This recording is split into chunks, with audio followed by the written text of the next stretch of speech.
সবাই গাবে সবাই গাবে আনমন মন তলা হয়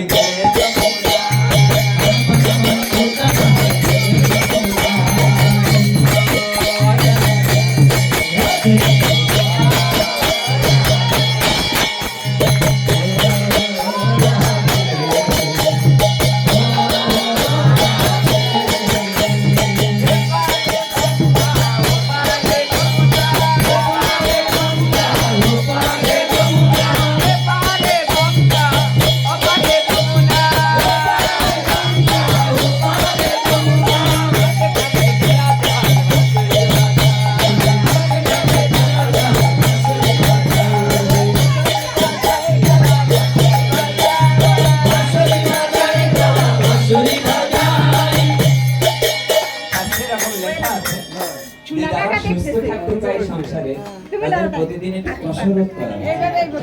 এই কসরত শব্দের অর্থ হলো কায়িক পরিশ্রম। যারা এই কীর্তনে আসতে হয় করতালি, উলুধ্বনি, শঙ্করধ্বনি, হাত ভালো রাখার জন্য একটু লাভ দেওয়া, এগুলো প্রয়োজন আছে।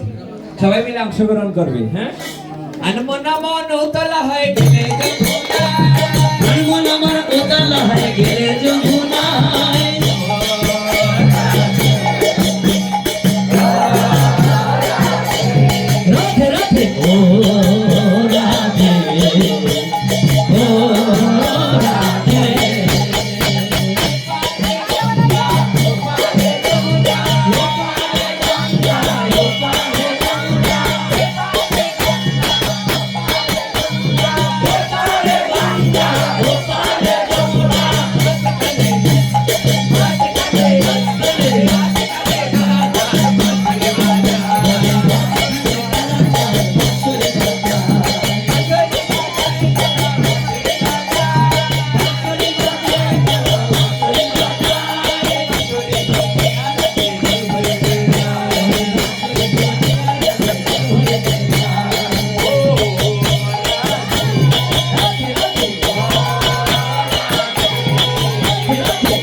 তরকারি খাই না।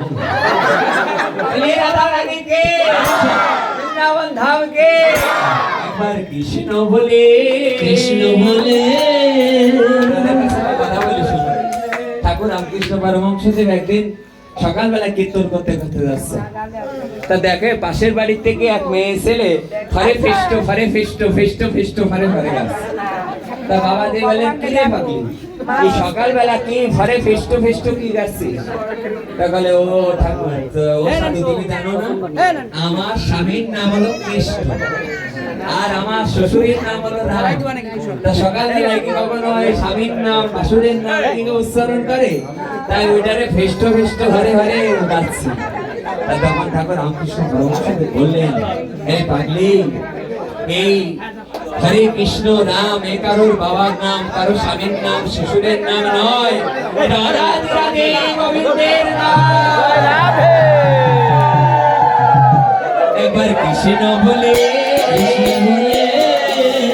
দুটো বাহু তুলে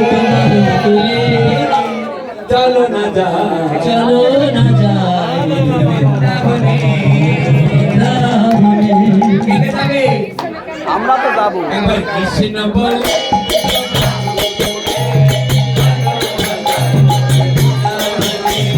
কৃষ্ণ বলে বাবু তোলে চলো না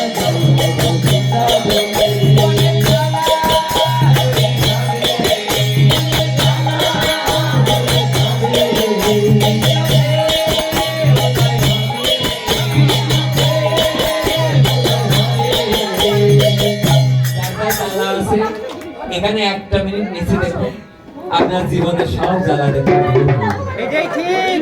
যদি বিশ্বাস না হয় একটা মিনিট নিচে দেখো একবার কৃষ্ণ বললে দাঁড়াই রয়েছে কি বলবো যে বংশের ছেলে জানে না যে কোন বংশের ছেলে সেগুলো দিয়ে 70 বছর বয়সে নাচতেন heart fail kidney fail liver fail তাও 2 ঘন্টা 3 ঘন্টা নাচতেন সেই বংশের ছেলে দাঁড়িয়ে একবার কৃষ্ণ বললে